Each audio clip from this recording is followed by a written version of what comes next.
Where was he? What could she do? As Sylvia thought, she became sleepy. Her head could not function. What a day!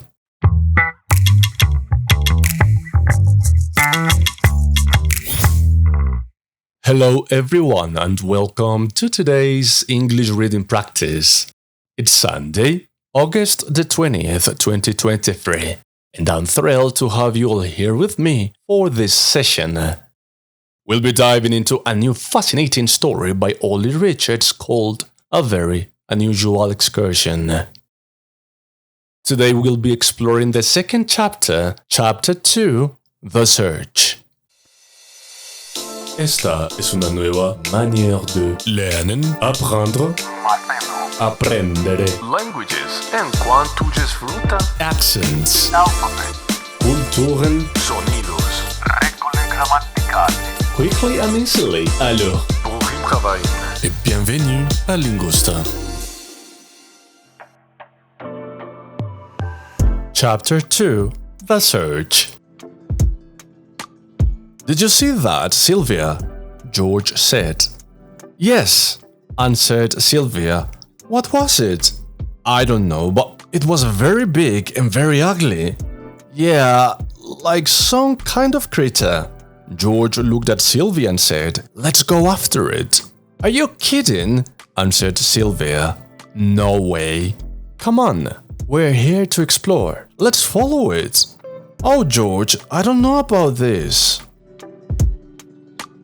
George and Sylvia left the old house. They followed the creature's footprints into the woods. They looked around. Finally, George said, The creature could be anywhere. We have to split up. Split up? Said Sylvia in surprise. Are you crazy, George? There's a strange creature out here, and we don't know where it is. I know, George answered. But we could take a picture of it. We might be on the news. What? Come on, Sylvia, said George. Maybe it's a special animal. Maybe it was never photographed before. He looked at Sylvia and continued. They might write an article about us. Maybe I'll be interviewed for the TV news. We could... Stop! You're so crazy, George. I shouldn't encourage you. But fine, let's split up then. George went one way and Sylvia went the other. Sylvia saw no sign of the creature. She thought more about it. In the end, she came to the simplest conclusion. She and George imagined the creature. It was not real. A few minutes later, Sylvia saw George in the woods. It was almost dark. She told George about her conclusion. She told him the creature was not real. George disagreed. He was certain it was real. They just needed to prove it. Suddenly, George saw a thicket of trees. He wanted to see if the creature was inside. He told Sylvia to wait. As he went into the thicket, George smiled and waved. Sylvia waited for George to come out. She waited several minutes. No George. She waited nearly half an hour. Still no George. Sylvia looked at her mobile phone. It had no service. She couldn't even call for help. At this point, she was scared. But she couldn't just leave George. Suddenly she thought, maybe he went back to the house. Maybe this is all a joke. Sylvia walked back to the old house. She looked around. Still no George. She decided to wait. If he was joking, she could joke too. She planned to act normal.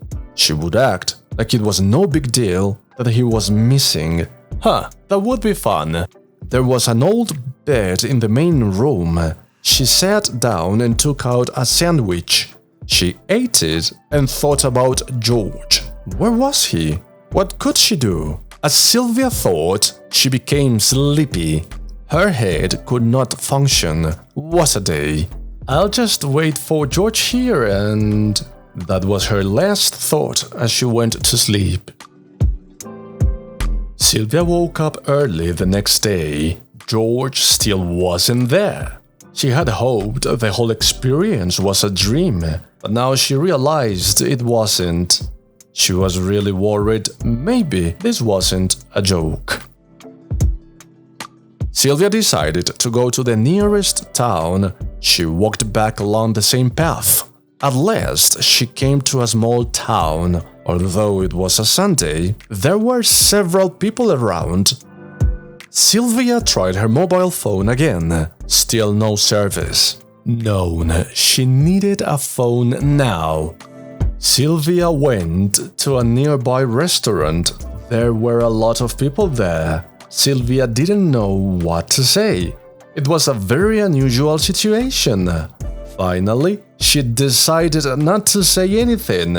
She went to the owner and said, "Hello, can I use your phone, please?" "Of course you can. It's on the wall over there. Thank you very much." First, Sylvia rang George's number. His mobile didn't ring. Maybe there was a problem with it. Next, she decided to call George's house. The phone rang once, twice, 3 times. Why didn't anybody answer? George's brother was normally home in the morning. Not today. Sylvia called again, but there was no answer. She left a message. "Where are you, George?" she asked. Sylvia left the restaurant. She stood on the street for several minutes and thought. Sylvia was an independent woman. She was a woman who thought things through. Right then, she thought, "Let's figure this out. Maybe George got lost in the thicket, and when he came out, I was gone. So he went home. That must be it." Sylvia had to get back to George's house. She ran back to the restaurant and called a taxi. After 30 minutes, she arrived at George's house. "That's £9, said the driver. "Here's £10, said Sylvia. "Keep the change." "Thank you. Have a good day." Sylvia got out of the taxi and walked towards George's house. The house was very big and beautiful. It had 2 floors and a garden. It was in a very nice neighborhood. There were big houses and shops all around. George's car was parked outside the house. Was George inside? Had he called his family?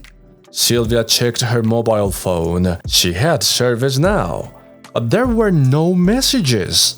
She called George again.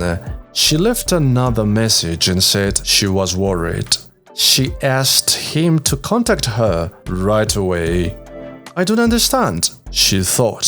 "George drove his car home, so why didn't he call me?"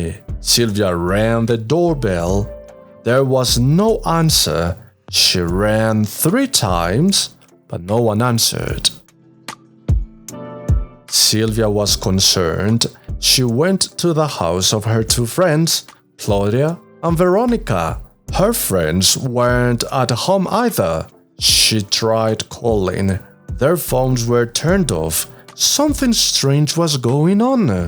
She just didn't know what. All her friends had disappeared. Sylvia didn't know what to do.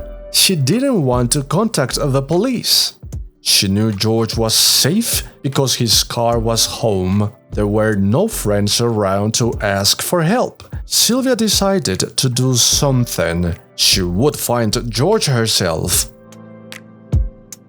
At this point, it was late afternoon, so Sylvia took another taxi back to Lake Ullswater. She took the path into the woods near the cabin. After a few minutes, she saw the old wooden house. But this time, she noticed a difference. There were lights on in the house. And that's it. I'm really interested to hear your thoughts. What do you think of my reading? What do you think of the story? Feel free to share your feedback. Bye for now. C'est fini. Merci. Gracias. Danke. شكرا. 谢谢. Evharisto. And thanks for watching and listening to Lingosta.